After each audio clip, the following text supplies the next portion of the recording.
اتفرج على الفيديو ده لحد الاخر. انا محتاج كل مدربين مصر من اول الاهلي لحد الدرجة الرابعة، اندية الدوري الممتاز كلها بما فيهم الاهلي والزمالك وزد وسيراميكا والبنك الاهلي والاندية كلها بتاعت مصر، تتفرج على اللاعب ده. اللاعب ده مواليد 2013. اللاعب ده مواليد 2013. اللاعب ده اصغر لاعب في الملعب. خد بالك من اللاعب ده بيعمل ايه كويس، وبيتحرك بالكرة ازاي، وبيتحرك من غير الكرة ازاي، وبيتحكم في الكرة ازاي، وعنده مهارة واسلوب لعب وطريقة لعب مختلفة عن باقي اللعيبة العشوائية او ايا كان، او لعيبة الكرة بتاعت الباص بس او ايا كان. اللاعب ده بيعمل كل حاجة، بيعمل كل حاجة في الكورة. 2013 النهارده اللاعب ده لو ابن الكابتن فلان او ابن اللواء فلان او ابن الضابط علان، كان زمان النهارده اللاعب ده بيلعب في الاهلي، بيلعب في الزمالك، بيلعب في زد، بيلعب في اكبر الانديه في مصر، بيلعب في الاسماعيلي، بيلعب هنا او هنا او هنا او هنا ايا كان، ومدفوع فيه رقم وقدره علشان يخش الانديه دي. بص هنا اتفرج، بيلعب باسلوب حد عنده فكر وعنده خبرة 100 سنة.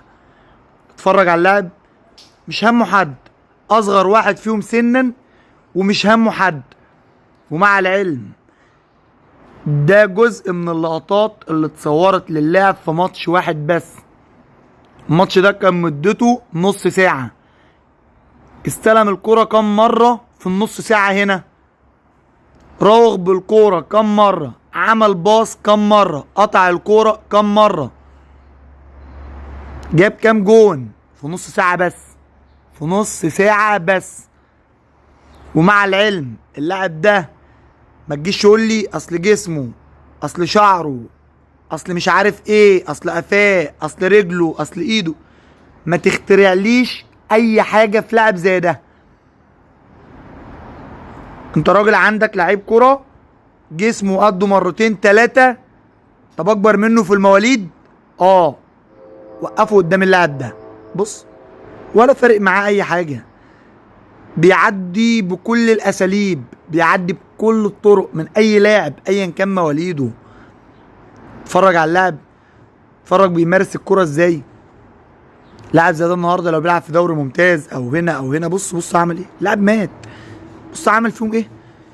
لاعب ده النهارده لو بيلعب في نادي محترم واتصرف عليه ولقى حد يعتني بيه كويس جدا مع التمرينات او الكلام ده كله، قسما بالله يبقى عندنا محمد صلاح التاني، ويمكن اكتر من ده.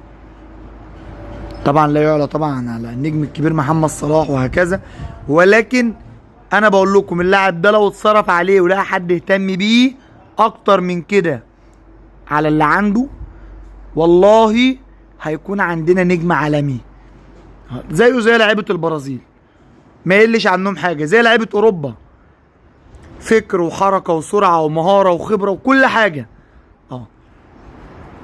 بصوا هنا، يلا يا عم خد كمان الراجل زهق منه. تالت مره يلبسه، تالت مره. نام بقى يا عم، احنا زهقنا منك. بجد عيل مش طبيعي، بجد عيل زي ده لو لعب في انديه الدوري الممتاز والله لا يقلب مصر وبره مصر، مش مصر بس. اللي عايز اللاعب ده يتواصل معانا.